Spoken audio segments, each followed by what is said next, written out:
কাতিয়ার সাহেব রহমতুল্লাহি আলাইহি, এই তো সিলেটের দিকে যাওয়া লাগে, বুজুর্গানে দিন কাতিয়ার জগন্নাথপুর এলাকা, কাতিয়ার সাহেব রহমতুল্লাহি আলাইহি,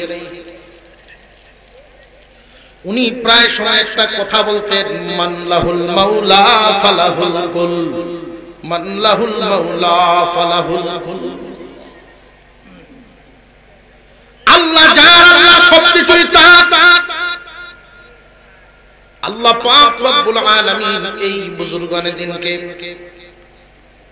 আমাদের বুজুর্গানে দিনের ইতিহাস, অনেক ইতিহাস এমন আছে আশ্চর্য হয়ে যাবেন আল্লাহর সাহায্যের ঘটনা শুনলে। এই মানুষগুলো যখন মহা বিপদে পড়ে যেতেন, আল্লাহ সাহায্য করে ওনাদেরকে উদ্ধার করতেন। বিশাল হাওরের মাঝখানে ওনার গাড়ি বন্ধ হয়ে গেছে, অনেক আগের কথা, তখন গ্যাস ছিল না বাংলাদেশে, সিএনজি যে গাড়ি চলে এরকম ছিল না, গ্যাসের মাধ্যমে চলতো না, তেলে চলতো। কাতিয়ার সাহেব রহমতুল্লাহি আলাইহি বিশাল হাওরের মাঝখানে গাড়ি বন্ধ হয়ে গেছে, গভীর রাত, একজন খাদেম সাথে আর ড্রাইভার। এত বড় গাড়ি, জিপ গাড়ির মতো হুজুরের গাড়িটা ছিল অনেক বড়। এই গাড়ি তো ধাক্কায় এখান থেকে নেওয়া সম্ভব না, উনি মহা বিপদে পড়ে গেলেন। ড্রাইভারকে বলেন কন্টেনারটা আমার হাতে দে। হাওরের মাঝখানে নামলেন, আইলে দিয়ে নামতেছে, ড্রাইভার পিছনে পিছনে চুপি চুপি যায়। একটা পানির ডুবা অর্থাৎ পাগার, ওইটার পারের মধ্যে রুমালটা বিছায় 2 রাকাত নামাজ পড়ে আল্লাহর কাছে দরখাস্ত করেন, আল্লাহ তুমি আমার মালিক, আমি তো তোমার গোলাম, আল্লাহ বিপদে পড়ে গেছি, উদ্ধার করো। দোয়া শেষ করলেন, চোখের পানি ছেড়ে ছেড়ে কান দিয়া দোয়া করলেন। ওই কন্টেনার তিনি ভরে ফেলছেন পানি দিয়ে। ওই পানি এনে ড্রাইভারকে দিলেন, গাড়িতে ডালো। বুখার মতো দাঁড়ায় রয়েছে ড্রাইভার। হুজুরের রাগ ছিল একটা কথা, 2 বার বলতে গেলে তিনি লাঠি উঠাইতেন, বাড়ি মারতেন। আমি বলছি বড় বড়, ড্রাইভার উপরে ফেলছে, গাড়ি স্টার্ট দিছেন, চলতেছে, গাড়ি চলতেছে। আল্লাহু আকবার। ইমামে আজম রহমতুল্লাহি আলাইহি এদেরকে জবাব দিয়েছিলেন, একটা নৌকা বানানো যদি মিস্ত্রি ছাড়া হয় না, তামাম পৃথিবী আল্লাহ ছাড়া কেমনে হইল? যারা নাস্তিক, আল্লাহ মানে না, এদের বহুত মানুষ উপস্থিত ছিলেন, তাদের অনেকের দিলের মধ্যে কথাটা ধাক্কা লাগছে। এই পৃথিবীর জমিনে কোনো কিছুই তো কোনো মাধ্যম ছাড়া হয় না, মাধ্যম ছাড়া কাজ করেন একমাত্র আল্লাহ। কুল হুয়াল্লাহু আহাদ আল্লাহুস সামাদ। আল্লাহ পাক রব্বুল আলামিন নিজের অবস্থাটা বর্ণনা করেন, দুষ্ট জানায়া দেন, আল্লাহ হলেন একক, যার কোনো শরীক নেই। আল্লাহুস সামাদ, তিনি হলেন অমুখাপেক্ষী, স্বনির্ভর। এই পৃথিবীর জমিনে কোনো কিছুই স্বনির্ভর পাবেন না একমাত্র আল্লাহ ছাড়া। আমরা যে আগুন দেখি, আগুনও কিন্তু স্বনির্ভর না, আগুন কিন্তু একক না। বাতাসের সাহায্য ছাড়া আগুন জ্বলতে পারে না, একটা আরেকটাকে সাহায্য করে। যেমন এই যে মাই আমাদের সামনে দাঁড়িয়েছে, কথা বলতেছি, তাকায় দেখেন মাউথ পিসটারে ধরে রাখছে একটা, এইখানে এই ফিঙ্গারে ধরে রাখছে, ফিঙ্গারটারে একটা স্ট্যান্ডে ধরে রাখছে। এইভাবেই একটা আরেকটাকে সাহায্য করতেছে। আল্লাহ পাক এমন এক ফিটিং দিয়েছেন, যিনি সাজাইছেন, ফিটিংটা দিয়েছেন, উনি হলেন আল্লাহ। সৃষ্টিকর্তা আছেন না নাই? আওয়াজে তো আস্তে আস্তে দিলে বাজারের বেড়ালে মনে হবে যে আওয়াজও কেউ নাই, আর গ্রামও যারা আছে মনে হবে যা দেখি আজকে যখন আওলা যাও নাই আর গেলাম। আমরা আওয়াজের উপরে নির্ভর করবো, তার আর আওয়াজা। আমরা যখন আওয়াজ একটু জুড়ে দিলাম, বিবি সাবলেও করবে কি ব্যাপার তুমি গাড়ি বাড়ির বান্দরাল এলাকা সব মানুষ মাঠকে পড়েছে তুমি যাও তাড়াতাড়ি বাড়িতে ভাড়াইবে। আল্লাহ পাক রব্বুল আলামিন একজন আছেন না নাই? সমস্ত কিছুর মালিক আল্লাহ। আমরা এই জন্যই তো ওনারে ভালোবাসি। আল্লাহকে ভালোবাসার একটা কারণ আছে। এই দুনিয়ার জমিনেও যদি কেউ কাউকে ভালোবাসে তার একটা উদ্দেশ্য থাকে। উদ্দেশ্যটা হলো তার ভালোবাসা পাওয়া। আমরা আল্লাহকে ভালোবাসি, এর পিছনে একটা উদ্দেশ্য আছে, আল্লাহর ভালোবাসা পাওয়া। এই দুনিয়ার জমিনে যত মানুষ আল্লাহর পাগল, উদ্দেশ্য একটাই যে আল্লাহ হইতাম। ঠিক না বেটি? যে বেটা গাঞ্জা খায়, নামাজ পড়ে না, গাঞ্জা খায়, হ্যাঁ রেউ জিগাইবে যে তুই এই সুরত কেড়ে দোস লাল সালু হিন্দে করস, হেও জবাব দিব আমি আল্লাহ হইতাম। ঠিক না বেটি? মদনপুর মাজার উপরে লোক আছে, তারারে জিগাইবেন জড়া মড়া বান্ধিয়া বা সংসার ফলায় ঘুরতেছে। তাদেরকে জিজ্ঞাসা করবেন এই সুরত কেন দল্লা, তারাও জবাব দিবে যে আল্লাহ হইতাম। ল্যাংডা বহিরের ভিতরে ঘুরে রুডি কলা লইয়া, বাবা নেই একটু খাওয়ান, বাবা খায় না, ল্যাংডার ভিতরে ঘুরতেছে। কেউ যদি কয় যে এই বহিরের ভিতরে কেড়ে করো, খুব বেটা ল্যাংডা হইল ভিতরে মাল আছে, কয়নি না কয় না। এদের পিছনেও যারা ঘুরে তাদের একটা উদ্দেশ্য কি, আল্লাহ হইতাম। সকলের উদ্দেশ্য আল্লাহ পাওয়া, তো সবাই আল্লাহকে পাবে না। যে পাইব সে সফল।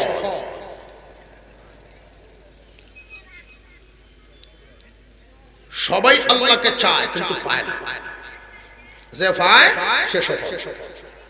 কারণ আল্লাহ যার, আল্লাহ সবকিছুই তার। সুবহানাল্লাহ। বাদশাহ ঘোষণা দিল যে আমার মেয়েকে আমি বিবাহ দিব, আমার মেয়ে যাকে পছন্দ করবে তার কাছেই বিবাহ দিব, আর যার কাছে আমার মেয়ে বিবাহ দিব পুরা রাজত্ব আমি তাকে দিব। রাজত্ব পাওয়ার আশায় মন্ত্রীর ভূত, উজিরের ভূত, সেনাপতির ভূত, যা আছে সব ভূতাইন সাজ্জা,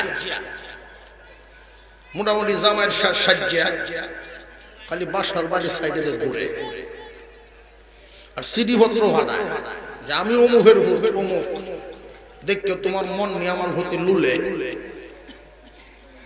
পাঠায়, খবর পাঠায়। এখনই না আইসে মেসেজ মোবাইলের মাধ্যমে সিডি পত্র দিয়ে ভাড়ায়, দেখো আমার পছন্দ হয়নি, 100 সিডি জমা হয়েছে। বাদশার মেয়ে কি 100 জনের কাছে বেঁচে পারবো? গ্রহণ করবে কোন একজন। বাদশার মেয়ের ভালোবাসাটা যে ভাই, সে হইল সফল। 100 জনের তারে চিঠি দিল, সকলেরই আশা হইল বাদশার মেয়ে ভাই। কেন? বাদশাহী হয়। বাদশার মেয়ে একজন একটা গ্রহণ করছে, যারটা গ্রহণ করছে তারটাই সফল। কারণ মেয়ে আগেই ঘোষণা দিয়ে রাখছে যে কারোর মাধ্যমে চিঠি আমার কাছে পাঠাইলে চলবে না, আমার বাবার হাতে যে চিঠিটা দিবে সাহস করে এসে বলতে পারবে যে আমি আপনার মেয়েকে বিবাহ করতাম, চিঠিটা গ্রহণ করে। সরাসরি আমার দ্বারা পাঠাইতো না, তাহলে চরিত্র ঝামেলা আছে। আমার বাপের মাধ্যমে পাঠাইছে, তারটাই যে কোনো একটা শর্ত তো দিয়ে রাখছে।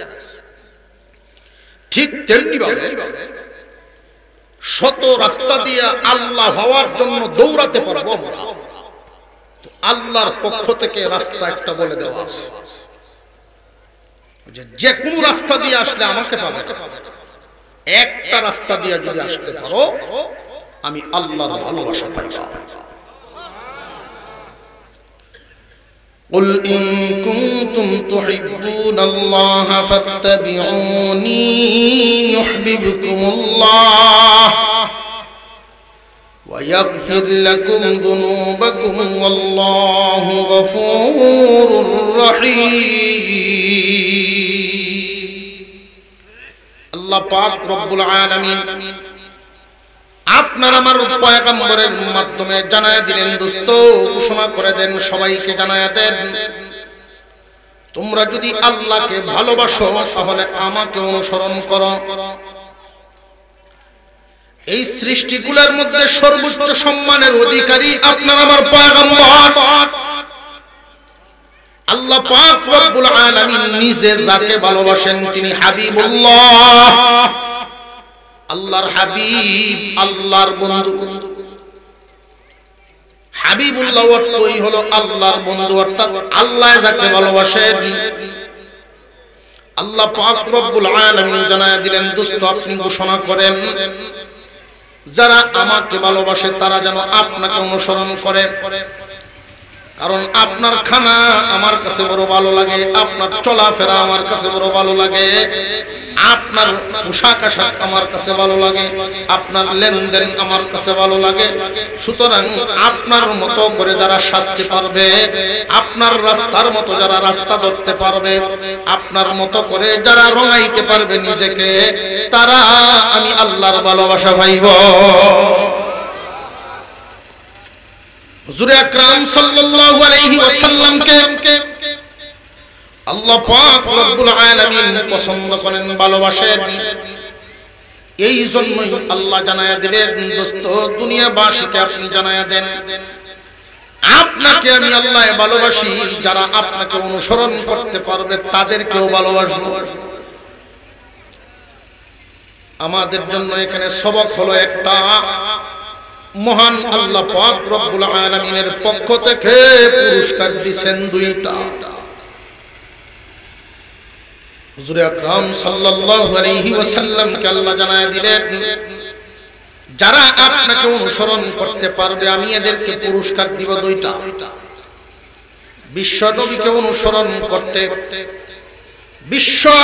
অনুসরণ করতে যেই ব্যক্তি পথ চলবে, আল্লাহ পাক রব্বুল আলামিন আস্তে আস্তে তার মর্যাদা বাড়ায় দিবেন, তারে ভালোবাসবে। মহান আল্লাহ পাক রব্বুল আলামিন বলেন, ইউহিব্বুকুমুল্লাহ।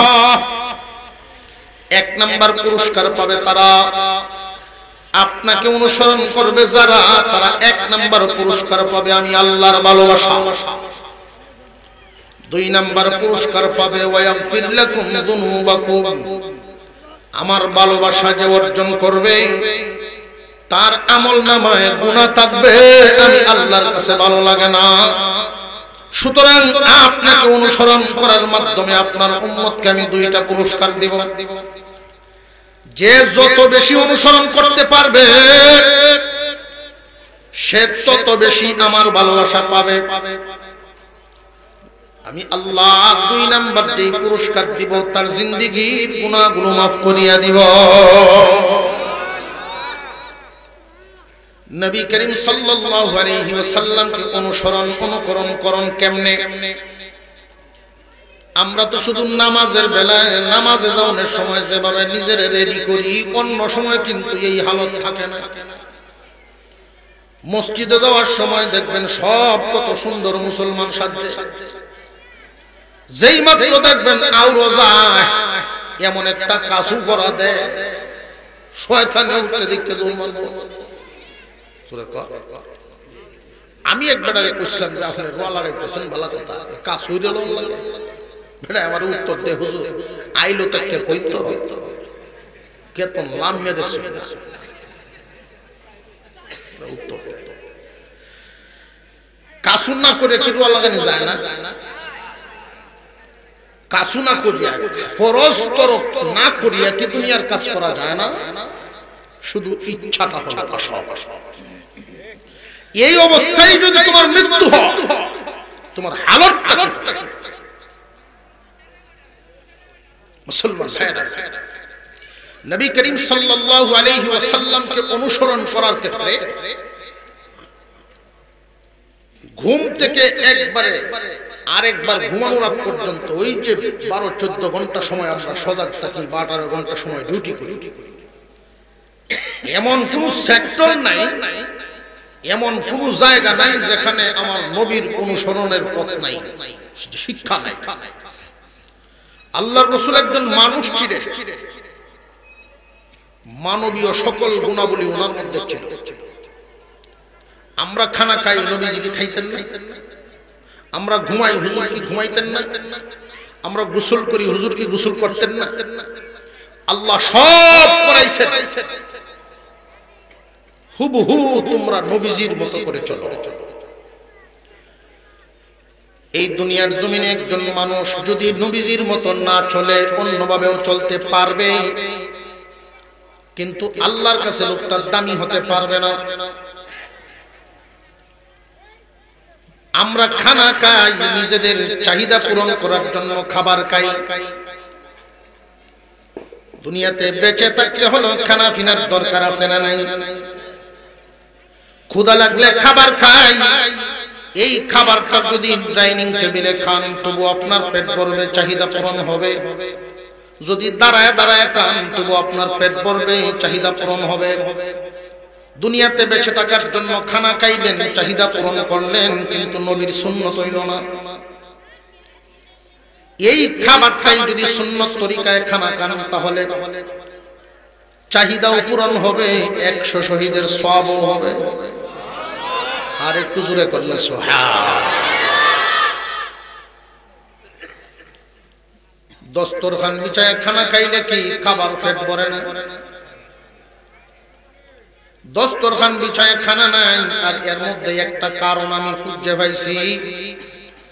দস্তরখান বিছায় খানা না খাওয়ার যদি তাবলীগ জামাত থেকে একজন মানুষ 3 দিন লাগায় আসে, ওয়াজ মাহফিল থেকে আলেমদের কথা শুনিয়ে বাড়িতে যায়, আমার কথা যে এখানে শুনতেছেন, আমার তো মনে হয় অনেকেরই মনে মনে ইচ্ছা হইতেছে এর দস্তরখান বিছাই তো খানা খাওয়া দরকার, কিন্তু বাড়ি পর্যন্ত গেলে এর ঘরে আর এই অবস্থাটা থাকে না, কারণ পরিবেশ নেই। বিবি যদি দিনদার হয়, স্বামীর জন্য দিনের উপরে চলা সহজ হয়। এই পুরুষ মানুষটা হাওড় থেকে কাজ কাম করে আসবে, দোকান থেকে ব্যবসা করে যাবে, অফিস থেকে চাকরি করে যাবে, বাড়িতে গিয়া যদি হাত মুখ ধুইয়া খানা খাইতে বসে, বসার সময় সব সুন্নত তরিকায় রেডি, তার আর কোনো পেরেশানি থাকে না। বিবি যদি দিনদার হয়, দস্তরখান রেডি থাকবে, তখন তো সুন্নতের উপরে চলা তার জন্য সহজ হয়ে যায়। কথা বুঝে আসতেছে? পুরুষ শিক্ষার জন্য, ছেলেদের শিক্ষার জন্য আমরা যতটা পেরেশান হই, মেয়েদেরকে দিন শিক্ষার ভেতরে কিন্তু দিন শিক্ষার ব্যাপারে আমাদের কোনো সতর্কতাই নাই। আমরা তো মনে করি দিন শিখাইলে শুধু ছেলেদেরকে শিখানো দরকার, জানাজা হইলে জীবনে শুধু কি সন্তান জানাজা পড়ানোটাই শেষ কাজ না, আরো কাজ আছে।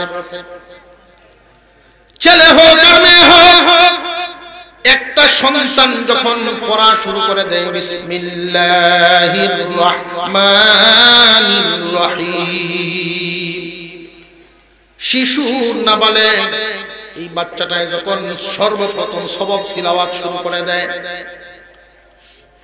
তার কি ফায়দা লক্ষ্য করে দেখবেন। ছেলেদেরকে মেয়েদেরকে শুধু দুনিয়ার লাইনে পড়াইলে এটা তার লাভ হইল, পড়ানোর দরকার আছে। দুনিয়াতে চলতে গেলে ডাক্তার, ইঞ্জিনিয়ার, বহুত কিছু দরকার, কিন্তু এটাও খেয়াল রাখতে হবে এই সন্তানকে যে আপনি মানুষ করতেছেন, আপনার নিজেরও যেন কিছু ফায়দা হয়, এই দিকেও খেয়াল রাখতে হবে।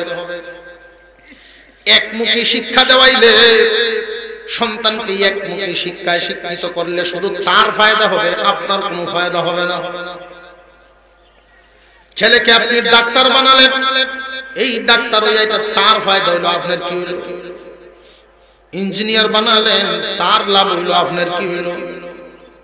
যদি এই মাদ্রাসাগুলোতে সহি শুদ্ধভাবে কোরআন শিখায় এরপরে ডাক্তার বানান, তাহলে আপনারও লাভ হওয়ার একটা রাস্তা আছে। কারণ সে যখন তিলাওয়াত করবে, তার তিলাওয়াতে আপনারা অনেক হবে। মুসা আলাইহিস সালাম তুর পাহাড়ে যান, আল্লাহ পাক রব্বুল আলামিনের সাথে কথা বলার জন্য তিনি রওনা দিলেন। রাস্তায় পাইলেন কোন একটা কবরে আযাব হয়, একজন মুর্দার আযাব হইতেছে। তাড়াহুড়ো করে আল্লাহর সাথে কথা বলবেন এই জন্য চলে গেলেন, এখানে আর দাঁড়ান নাই। আল্লাহর সাথে কথা বলা শেষ করে যখন ফিরত আসেন, ওই জায়গা পর্যন্ত আসতেই উনি দেখতে পেলেন ওই মুর্দার আযাব বন্ধ হয়ে গেছে, উনি আরামে ঘুমাইতেছে। মুসা আলাইহিস সালাম আল্লাহর কাছে জানতে চাইলেন, আল্লাহ ওই দিন দেখলাম আসার পথে একজন মুর্দা খুব কষ্ট করতেছিল, যাওয়ার পথে দেখলাম খুব আরামে ছিল। প্রশ্ন ছিল দিলের ভিতরে, উত্তর তো এখনো পাই নাই। আজকে যেহেতু কথা বলতেছি আপনার সাথে, তুর পাহাড়ে এসে আমাকে একটু জানায় দেন ওই দিনের কারণটা।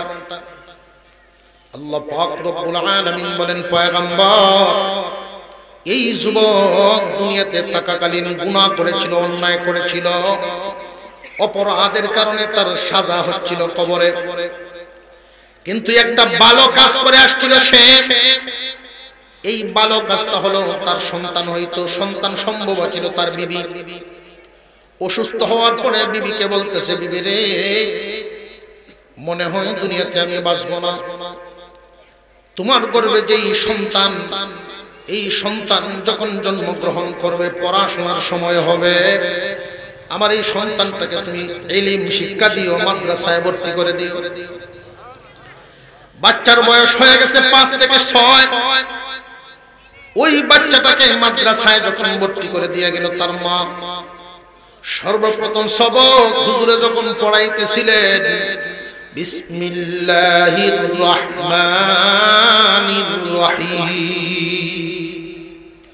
ও মুসা ওই বাচ্চাটা ওই সময় সর্বপ্রথম সবকটা যখন শুরু করে দেয়, বিসমিল্লাহির রহমানির রহিম নামের মধ্যে 3টা নাম, একটা হলো আল্লাহর আসল নাম, 2টা হলো সিফতি নাম, গুণবাচক নাম। মুসা আলাইহিস সালামকে আল্লাহ জানায় দিলেন, পয়গম্বর যার সন্তান আমি আল্লাহকে রহমান এবং রহিম বলিয়া ডাক মেরেছে, যার রেখে দেওয়া সন্তান আমি আল্লাহকে রহমান এবং রহিম বলে উচ্চারণ করে ফেললো, বলো দেখি রে মুসা আমি ওই সন্তানের বাবাকে কবরে কেমনে আযাব দেই? সন্তানের পরার দ্বারায় মা বাবার লাভ আছে না নাই? ছেলে হোক আর মেয়ে হোক, এদেরকে তালিম দেওয়া দরকার। বর্তমান যে যুগ চলতেছে, এই যুগে মেয়েদেরকে তালিম দেওয়া আরো বেশি জরুরি। মেয়েদেরকে দ্বীন শিক্ষার প্রতি ঝুঁকায় দেওয়া অনেক জরুরি। কারণ পর্দার ওয়াজ যতই করুক, পরিবেশের টাইমে ব্যবহার দেওয়া নাই। যদি পর্দার পরিবেশে ঢুকায়া দেন, ওয়াজ লাগবে না, ওইখানে পরিবেশেই পর্দানশীল হয়ে যায়। মুসলমান ইমানদার ভাইরা আমার, দস্তরখান বিছায়া খানা খাইলে 100 শহীদের সওয়াব। এটা আপনার যত্ন করতে হবে না। যদি বিবি দিনদার থাকে, যেই সুন্নাত দুনিয়া থেকে বিলুপ্তির দিকে, দুনিয়া থেকে বিলুপ্তির দিকে, এই সুন্নাতটা জিন্দা করাইতে হলো আমাদের কাজ। আমি একটা জরিপ দেই আপনাদের সামনে। বান্দনাল এলাকায় যদি 500 মানুষ বসবাস করেন, দস্তরখান বিছায়া খানা খানে ওয়ালা 250 হইব না আরো কম? কথা বুঝে আসতেছে? তাহলে বোঝা গেল সুন্নত বিলুপ্তির দিকে রওনা দিছে। এই জামানায় সমস্ত সুন্নতকে জিন্দা করা, জারি করা। আমি খানা খাইবো, একটা পশুর খানার সাথে আমারটা মিল থাকবে কেন? বেশ কম হওয়া চাই। গরুও খাবার খায়, আমি মানুষও খাবার খাই। গরু পানি পান করে, আমিও পানি পান করি। গরু ঘুমায়, আমিও ঘুমাই। একটা কুকুরে পেশাব করে, আমিও পেশাব করি। আমি মানুষ, আশরাফুল মাখলুকাত। আমার জন্য তো উত্তম আদর্শ আছে, বিশ্ব নবীর আদর্শ। এই সৃষ্টিকুলের মধ্যে এত বাবু, এত ডিজিটাল, এত আধুনিক, আমার বিশ্ব নবীর আচরণের মতো এত আধুনিক আচরণ কোন যুগেই হয় না, আর হবেও না। হুজুর সাল্লাল্লাহু আলাইহি ওয়াসাল্লামের এক একটা সুন্নাত, এক একটা আদর্শ, আল্লাহ রাসূলের প্রত্যেকটা স্টাইল, বিজ্ঞান অসহায় হয়ে যায় নবীদের এক একটা স্টাইলের সামনে। স্টাইল মানে কি? স্টাইলটা মানে কি? স্টাইল হইল এক একজনের এক একটা পছন্দ, এক একজনের চলার যে পদ্ধতিটা। কারোর স্টাইল দেখবেন উনি চুল কাটছে একভাবে, আরেকজনের চুল কাটবো আরেকভাবে, এটা তার স্টাইল। কথা বুঝে আসছে? আর কোন কোন মানুষ আছে যে নিজস্ব কোনো স্টাইল নাই, দুহানো গিয়া কয়েকটা ছবি দেখবো, এই দিন লাগবো এই স্টাইলটা, সেই দিন লাগবো সেই স্টাইলটা। এখন বল খেলার মৌসুম চলতেছে, এখন কত স্টাইল চলতেছে, চলে না চলে না? এক একজন পোশাক পরে এক একজনের অনুসরণ করে। আমরা মুসলমান, আমাদের অনুসরণ করার মতো একজন আছেন, এটা আল্লাহ বলে দিয়েছেন, বিশ্বনবী মুহাম্মদ রাসূলুল্লাহ সাল্লাল্লাহু আলাইহি ওয়াসাল্লাম। ওনাকে যদি অনুসরণ করতে পারি, আমার স্টাইল হলো আল্লাহু আকবার।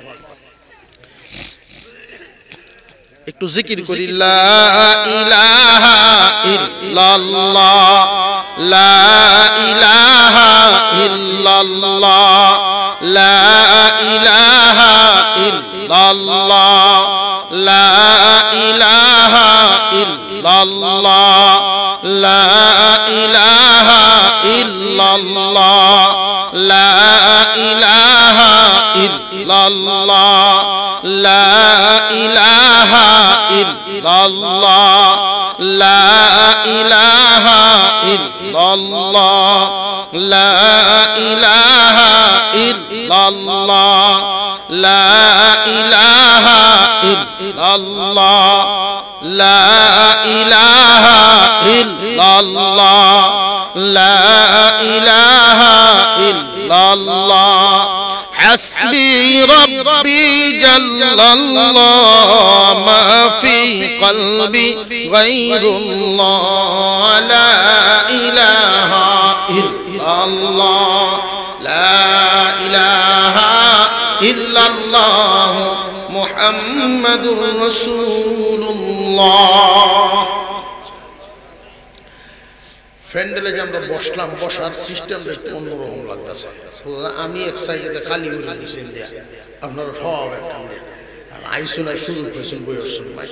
নামাজেও যদি কাতার বন্দি হয়, দুনো সাইড খেয়াল করে গে দাঁড়ানো লাগে। কোন দিক দিয়ে খেয়াল করে গে দাঁড়ানো, এই দিক দিয়ে মাঠ করে গেছেন, খুব খালি খালি।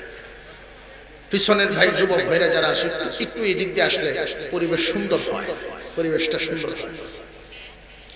মুসলমান ভাইরা, বলতেছিলাম আমাদের আদর্শ, আমরা কার নীতি কার স্টাইল ধরবো? বিশ্বনবী মুহাম্মদ রাসূলুল্লাহ সাল্লাল্লাহু আলাইহি ওয়াসাল্লাম।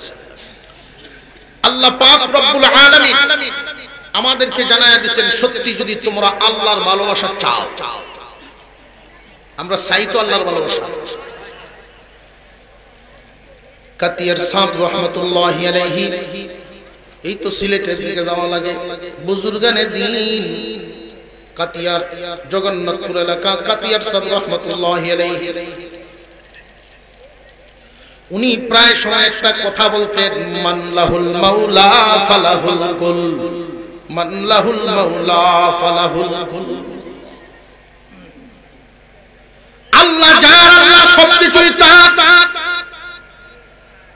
আল্লাহ পাক রব্বুল আলামিন এই বুজুর্গানে দিনকে, আমাদের বুজুর্গানে দিনের ইতিহাস, অনেক ইতিহাস এমন আছে আশ্চর্য হয়ে যাবেন আল্লাহর সাহায্যের ঘটনা শুনলে। এই মানুষগুলো যখন মহা বিপদে পড়ে যেতেন, আল্লাহ সাহায্য করে ওনাদেরকে উদ্ধার করতেন। বিশাল হাওরের মাঝখানে ওনার গাড়ি বন্ধ হয়ে গেছে, অনেক আগের কথা, তখন গ্যাস ছিল না বাংলাদেশে, সিএনজি যে গাড়ি চলে এরকম ছিল না, গ্যাসের মাধ্যমে চলতো না, তেলে চলতো। কাতিয়ার সাহেব রাহমাতুল্লাহি আলাইহি, বিশাল হাওরের মাঝখানে গাড়ি বন্ধ হয়ে গেছে, গভীর রাত, একজন খাদেম সাথে আর ড্রাইভার। এত বড় গাড়ি, জিপ গাড়ির মতো হুজুরের গাড়িটা ছিল অনেক বড়। এই গাড়ি তো ধাক্কায় এখান থেকে নেওয়া সম্ভব না, উনি মহা বিপদে পড়ে গেলেন। ড্রাইভারকে বলেন কন্টেনারটা আমার হাতে দে। হাওরের মাঝখানে নামলেন, আইলে দিয়ে নামতেছে, ড্রাইভার পিছনে পিছনে চুপি চুপি যায়। একটা পানির ডুবা অর্থাৎ পাগার, ওইটার পারের মধ্যে রুমালটা বিছায় 2 রাকাত নামাজ পড়ে আল্লাহর কাছে দরখাস্ত করেন, আল্লাহ তুমি আমার মালিক, আমি তো তোমার গোলাম, আল্লাহ বিপদে পড়ে গেছি, উদ্ধার করো। দোয়া শেষ করলেন, চোখের পানি ছেড়ে ছেড়ে কান দিয়া দোয়া করলেন। ওই কন্টেনার তিনি ভরে ফেলছেন পানি দিয়ে। ওই পানি এনে ড্রাইভারকে দিলেন, গাড়িতে ডালো। বুখার মতো দাঁড়ায় রয়েছে ড্রাইভার। হুজুরের রাগ ছিল একটা কথা 2 বার বলতে গেলে তিনি লাঠি উঠাইতেন, বাড়ি মারতেন। আমি বলছি বড় বড়, ড্রাইভার উপরে ফেলছে, গাড়ি স্টার্ট দিছেন, চলতেছে, গাড়ি চলতেছে। আল্লাহু আকবার। মাল্লাহুল মাওলা ফালাহুল কুল। আল্লাহর ভালোবাসা চাই তো আমরা ইনশাআল্লাহ। সহজ রাস্তা আল্লাহ জানায় দিয়েছেন, খুব সহজ রাস্তা। কুল ইন কুনতুম তুহিব্বুনাল্লাহ ফাত্তাবিউনি ইউহিব্বুকুমুল্লাহ ওয়া ইয়াগফির লাকুম যুনুবাকুম ওয়াল্লাহু গফুরুর রহিম।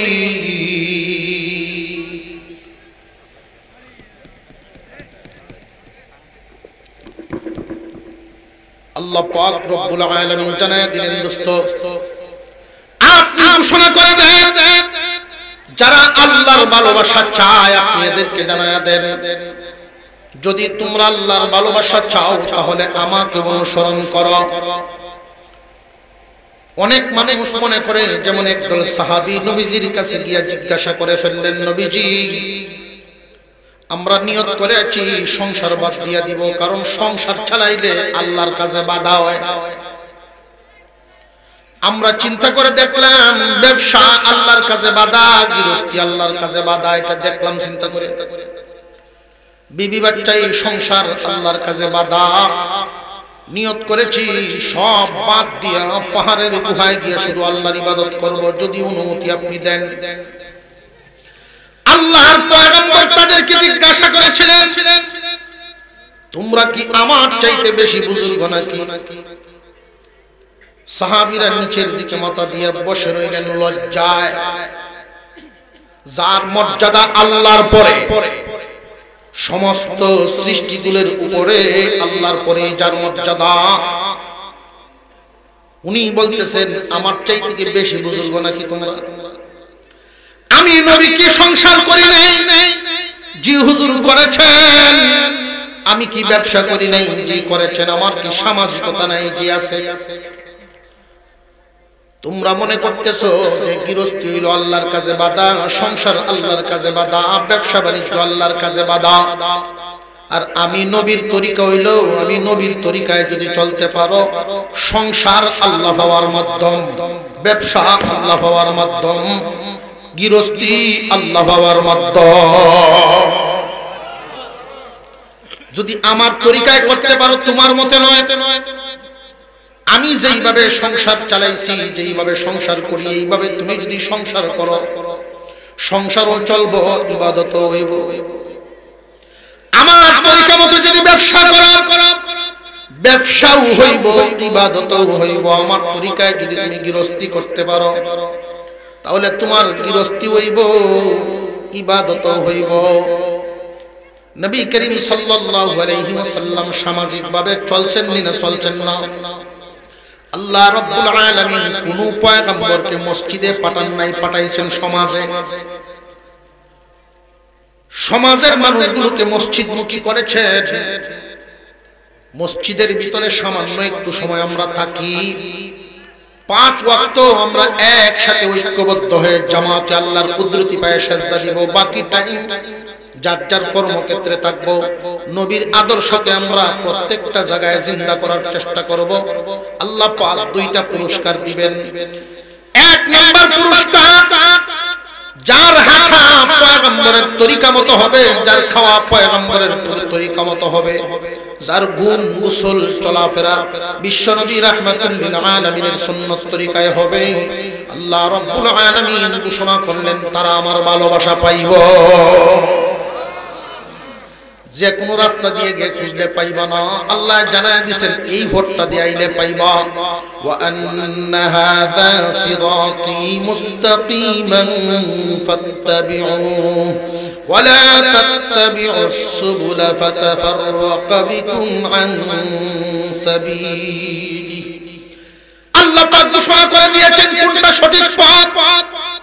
নবীর তরিকায় যদি কেউ চলা শুরু করতে পারে, চলা শুরু হবে এখান থেকে, এই রাস্তাটা শেষ হবে জান্নাতের দরজায়।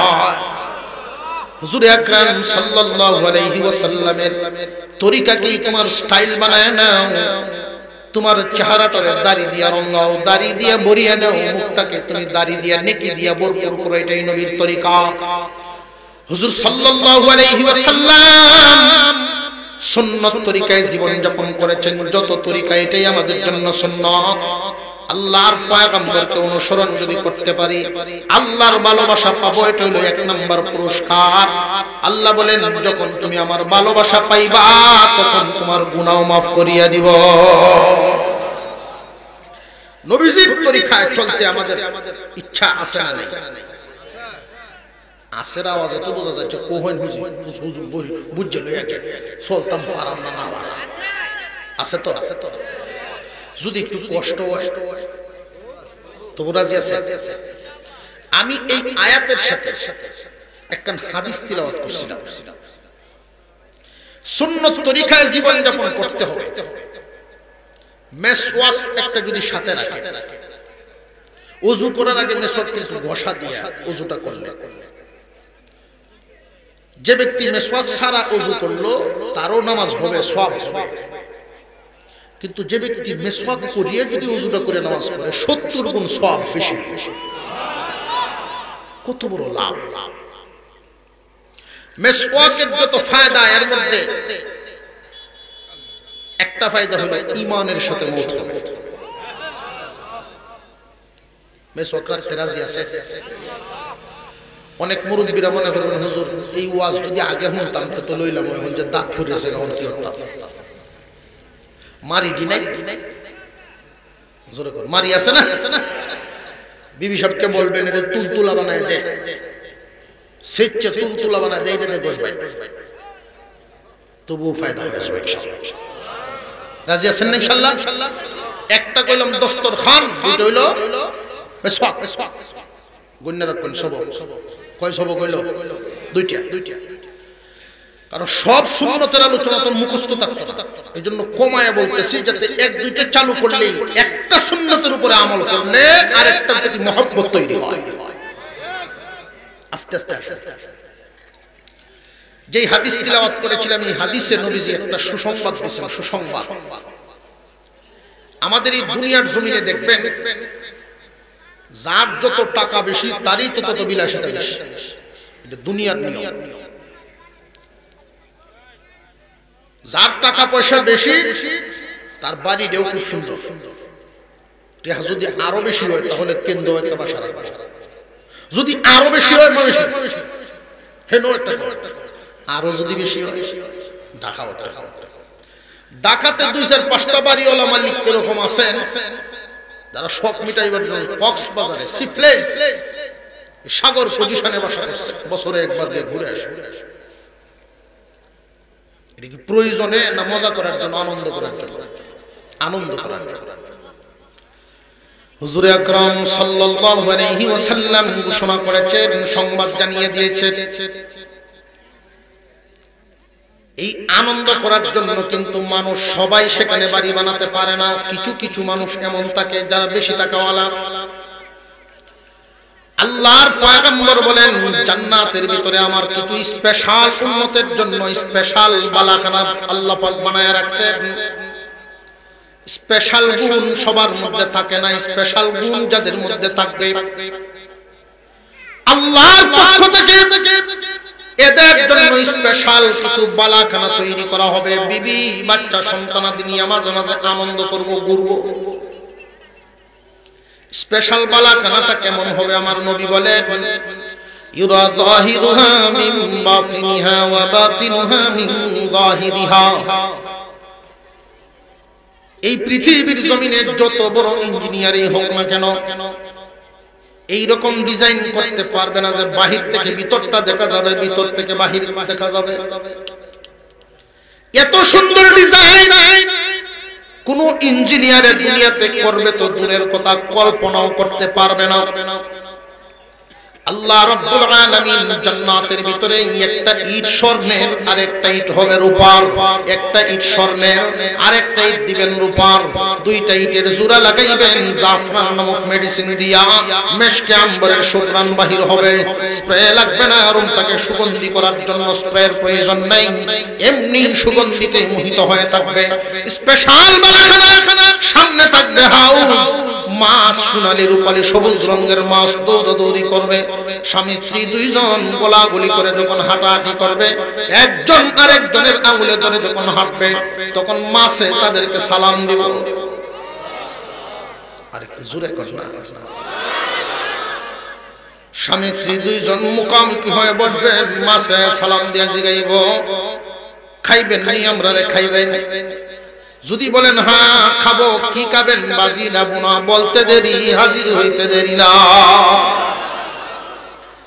সবার জন্য নয়, স্পেশাল কিছু উম্মতের জন্য নবীজি বর্ণনা করেছেন।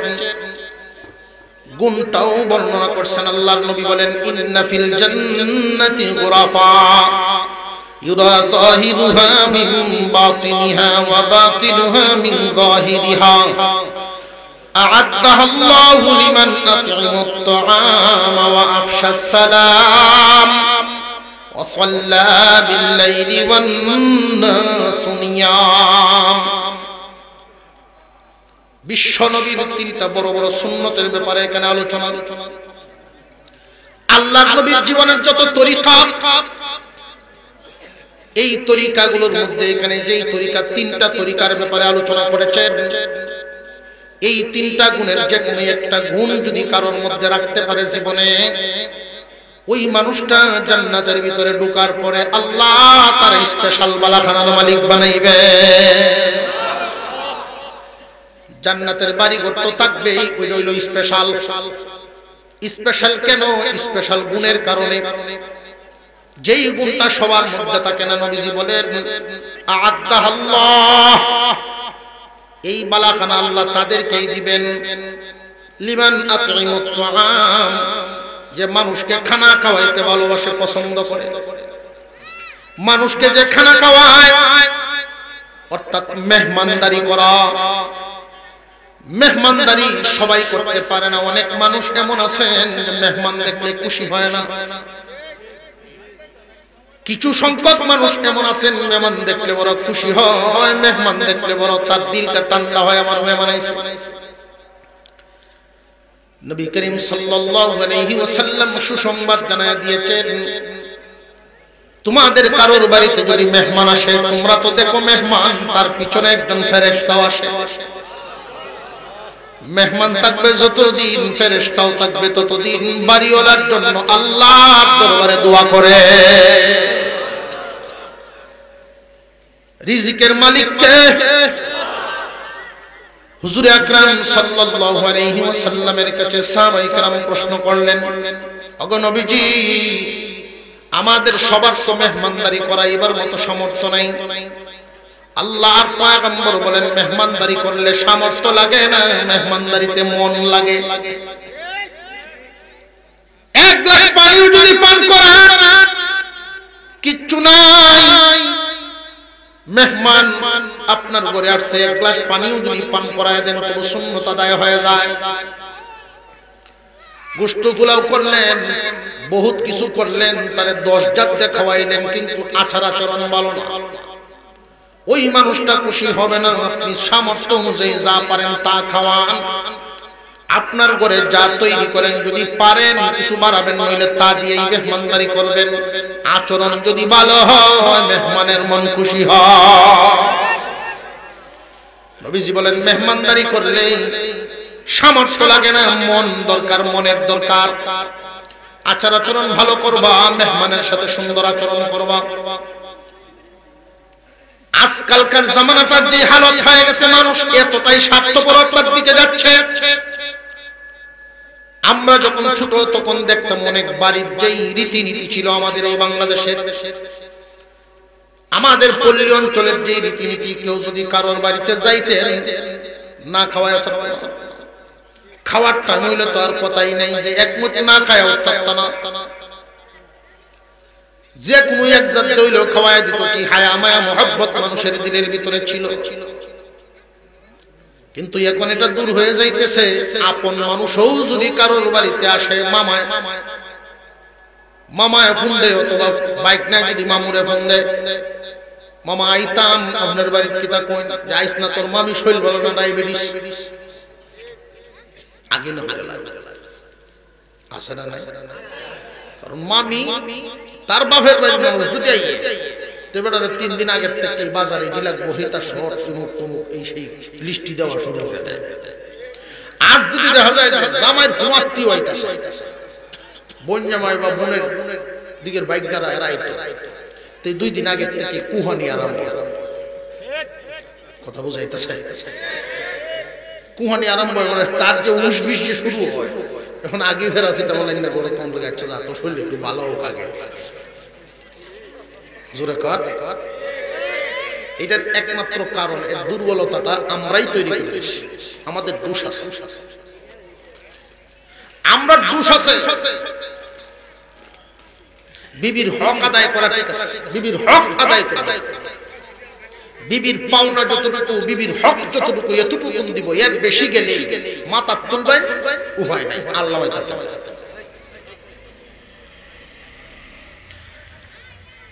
এর মূল কারণটাই হলো দ্বীনি বুঝ এদের নাই। দ্বীনি বুঝ যদি তাদের থাকতো, দ্বীনি বুঝ যদি তাদের থাকতো, তাহলে আর আজকে এইরকম হইতো না। এই জন্য আমি আপনাদের প্রতি দোয়াও করি, একটা আহ্বান রাখি। মহিলা মাদ্রাসাটা হয়েছে আলহামদুলিল্লাহ, এটা এলাকার জন্য একটা নিয়ামত। ছোট ছোট মেয়েদেরকে এখানে পড়াবেন, দিন শিখবে, দিন শিক্ষা করবে, দেখবেন পরিবেশ তৈরি হয়ে গেছে। এখানে তালিমও নিবে, তরবিয়ত আদব কায়দাও শিখবে। মুসলমান ভাইরা, নবীজি সাল্লাল্লাহু আলাইহি ওয়াসাল্লাম বলেন, 1 নাম্বার গুণ মেহমানদারি করা। বালাখানার মালিক হইতে রাজি আছেন তো? আপনার নীরব সিরব বাবু যাইতেছে। বালাখানার মালিক হওয়ার জন্য 1 নাম্বার গুণটা কি? মেহমানদারি করা। রাজি আছে? মেহমান দেখলে খুশি হইবেন তো ইনশাআল্লাহ? আইতাম মাশাআল্লাহ। কাছের মানুষ এই জন্য বলি আমার জন্য, মেহমান দেখলে খুশি হইবেন। বিশেষ করে লক্ষ্য করে দেখবেন কাছের মেহমানগুলো কেমন জানি দূর হয়ে যাইতেছে। আত্মীয় স্বজন সম্পর্ক নাই। আত্মীয়তার হক নষ্ট করবেন না, রিজিক কমায়া দেন আল্লাহ। মেহমানদারি করবেন, আত্মীয়তার হক বজায় রাখবেন, সম্পর্ক বজায় রাখবেন, রিজিক বাড়ায়া দিবেন আল্লাহ। আমরা যে রীতিনীতি চলতেছে আমাদের এলাকা, আমার ব্যবসা স্যারে আমি জিজ্ঞাসা করছি যে আপনার নানার বাড়ির মানুষ কই, অনুষ্ঠান হয়েছে, আপনার নানার বাড়ি কই, আর কেউ আছে? অর্থাৎ আমার ব্যবসা ছাড়া তারার মামুর বাড়ির মানুষ চিনে না। কথা বুঝে আসতেছে? হুজুর বসে আছেন সিলেটি হুজুর কাসিম শাহজামাত বরকাতুহুল আলিয়া। তিনি হলেন আমাদের যে দারুল উলুম বাংলাদেশ আশুজিয়া যে মাদ্রাসা, এই মাদ্রাসার সম্মানিত প্রিন্সিপাল, সম্মানিত মুহতামিম। দারুল উলুম দেওবন্দ থেকে হুজুরকে এখানে পাঠানো হয়েছে। ওই মাদ্রাসা হচ্ছে দারুল উলুম দেওবন্দ ভারত, আর এইখানের মাদ্রাসা হচ্ছে দারুল উলুম বাংলাদেশ। তো হুজুরদের এলাকা সফর করে যেটা দেখলাম, সিলেটি মানুষ বড় অতিথি পরায়ণ। মেহমান দেখলে তারা খুব কদর করে, মেহমানদের কদর করতে জানে। তা আল্লাহ তাদেরকে নিয়ামত বাড়ায়া দিবেনই। মেহমানের কদরদারি করে তারা। মেহমানের কদর করবেন, আল্লাহ রিজিক বানায় দিবেন। রাজি আছেন তো ইনশাআল্লাহ? আ'আদ্দাহাল্লাহু লিমান আত'আমাত তা'আম ওয়া আফশাস সালাম। স্পেশাল গুণের আরেকটা গুণ হলো বেশি বেশি সালাম দেওয়া, সালাম চালু করা। বেশি বেশি সালাম দিলে আল্লাহ বড় খুশি হন। যেই ব্যক্তি আগে সালাম দেন তার নেকি বেশি হয়। সালাম যে ব্যক্তি আগে দিবে তার নেকি তো বেশি হবেই। আল্লাহর পক্ষ থেকে আরেকটা পুরস্কার আছে, গোপন পুরস্কার। সালাম দেনেওয়ালা মানুষটার মনটা অহংকার মুক্ত বানায় দেওয়া হয়। কারণ আমরা অভ্যাস হইল সালাম লওয়ায় বেশি খুশি, দিতে চাই না, লইতাম চাইতাম। যার দাড়ি নাই, দাড়ি উল্লে বেড়ায় কহেন নাই আমারে দেও, এর মো দাড়ি নাই আমারে সালাম দে। সাদা দাড়িওয়ালা মুরব্বি মনে করে কাঁচা দাড়িওয়ালারাই আমারে দিব। সালাম দেওয়ার ক্ষেত্রে বড় ছোট ভেদাভেদ নাই, কিন্তু এখানে খুব ভালো করে বুঝবেন। আবু বকর সিদ্দিক রাদিয়াল্লাহু তাআলা আনহু বলেন, প্রায় সময় নিয়ত করতাম বিশ্ব নবীকে আগে সালাম দিয়া দিব, কিন্তু পারি নাই নবীজি আগে দিয়া দিতে। আর একটু জোরে কইলা সুবহানাল্লাহ। আমরা মনে করি যে ছোট সে আমারে দিব, আমি এর দিতাম। একজন আমার মোবাইল করে একদিন জিজ্ঞাসা, হুজুর আমি কি আমার বউরে সালাম দিতাম পারা? আমি কি আমার বউরে সালাম দিতে পারবো? কেন পারবেন না? কেন আমার ছোট হইলে আশ্চর্য ব্যাপার। কতটুকু পিছনে পড়ছে মানুষ না জানতে না জানতে, কতটুকু তার ভিতরে অন্ধকার ঢুকছে। যেই সংসারে ছেলে মেয়েরা মা বাবাকে সালাম দেয়, মা বাবা ছেলে মেয়েদেরকে সালাম দেয়, স্বামী স্ত্রীকে সালাম দিবে, স্ত্রী স্বামীকে সালাম দিবে, এই ঘরটার ভিতরে খবিস জিন জিন্নাত শয়তান বসবাস করতে পারে না। শয়তানে কিন্তু বেশিরভাগ ঝগড়া লাগায়। শয়তান দূর করার জন্য সালাম হইল এক নাম্বার হাতিয়ার। ঘরের ভিতরে সালাম ঢুকায় দেন, আপনি ঘরে যাবেন, গিয়ে সালাম দিবেন। আব্দুল্লাহ ইবনে উমর রাদিয়াল্লাহু তাআলা আনহু থেকে বর্ণিত, তিনি বলেন, কেউ যদি দৈনিক 20 বার সালাম দিতে পারে, 20টা সালাম গনে গনে, এই জামানার জন্য অত্যন্ত জরুরি কথা, গনে গনে 20টা সালামের আমল যদি কোনো মানুষ করতে পারে, ওই মানুষটাই রাতে অথবা দিনে যদি মারা যায় আল্লাহ শহীদের সওয়াব দিয়ে উঠাইবে। হুজুর তাহলে তো 20টা সালামের আমল করলেই চলে? হ্যাঁ, যেই ব্যক্তি বুঝিয়া বুঝিয়া এই সুন্নতটাকে খুব মজবুত করে আমল করবে, আল্লাহ রাব্বুল আলামিন তার মনটাকে আমলওয়ালা মন বানায়া দিবেন। অন্যান্য আমল তার দ্বারাই হওয়া শুরু হয়ে। দৈনিক 20টা সালাম কি খুব কঠিন কাজ না? সহজ। গোর থেকে বাইরে হইলে আর গোর গেলে বউর তো সাফা সাতবার জ্বালানি যায়, দেই না তোমরা, এটাই সমস্যা। আজকে এই বাহাদুরি আমরা কে করতে পারবেন? দেখছে এই বাহাদুরির কাজটা আজকে কে করতে পারবেন? বাড়ি থেকে সালাম দিয়ে ঢুকতে পারবেন এমন কি কেউ আসো? ডরাইতেছে হইলা হইলা গিয়ে কিতা করার না করা বুঝতেছি। প্রথম একটু বেশি ভালো লাগবে, এটা বুঝি। কারণ হইলা আপনি সালাম দিয়ে নিজেও আসি মারবে। আমি যে সময় ঢাকা যাওয়ার আগে এলাকার মসজিদে, নওপাড়া মসজিদে জুমা পড়াই, তো এই সালামের ফজিলত নিয়ে আলোচনা করছি। আমরা পাড়ার এক মুরব্বী মানুষ, আমাদের গ্রামের অর্ধেকটা গ্রামের মানুষ তো নামাজ পড়ে নওপাড়া মসজিদে। তো এই মুরব্বী ফজিলত শূন্য পাহাড়ে কই খাটাইলাম জিন্দিগি, যা আজকে থেকে শুরু উঠে গিয়ে তো জুম্মা ভরিয়ে গেছে বাড়ি গিয়ে উড়ানো হয়েছে, এই বুড়িরে সালাম বসায় দিয়েছে। যেই সালামটা দিছে বুড়ি বেতুমির জন্য একটু কমায়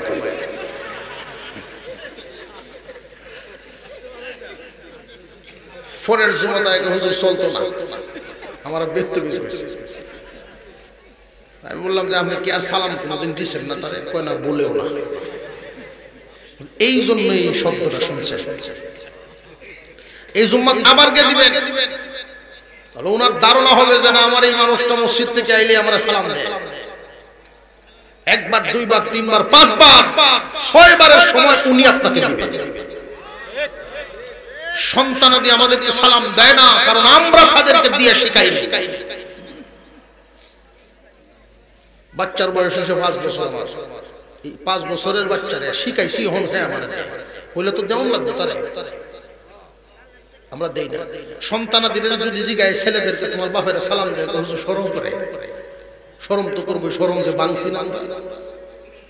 নবীজির এই যে গুণগুলো স্পেশাল, স্পেশাল এই গুণগুলো থাকলে অন্যান্য গুণে গুণান্বিত হয়ে যাবে। এই গুণগুলো না থাকার কারণে বহুত ক্ষতিগ্রস্ত।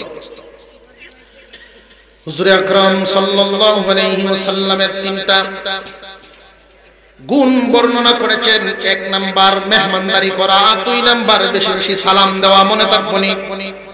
3 নাম্বার ওয়াসাল্লা বিল্লাইলি ওয়ান নাস নিয়াম। 3 নাম্বার গুণ আল্লাহ পয়গম্বর বলেন মানুষ যখন ঘুমায় তখন যে নামাজ পড়বে, অর্থাৎ তাহাজ্জুদের আমল। তাহাজ্জুদের আমল সবাই করতে পারে নাকি স্পেশাল কিছু মানুষই করে। মেহমানদারি করানো এটাও স্পেশাল কিছু মানুষের মনের দরকার, সবাই পারে না। সালাম দেওয়া, আগে আগে সালাম দেওয়া, নিজের অন্তরের গর্মি অহংকার কুরবানি দিয়ে আগে আগে সালাম দেওয়া, এটাও স্পেশাল কিছু গুণ। 3 নাম্বার তাহাজ্জুদের আমল করা, এটাও স্পেশাল গুণ। এই স্পেশাল গুণে যারা গুণান্বিত হতে পারবে, আল্লাহ পাক রব্বুল আলামিন তাদের জন্য জান্নাতের ওই বালাখানা বাজেট করছে।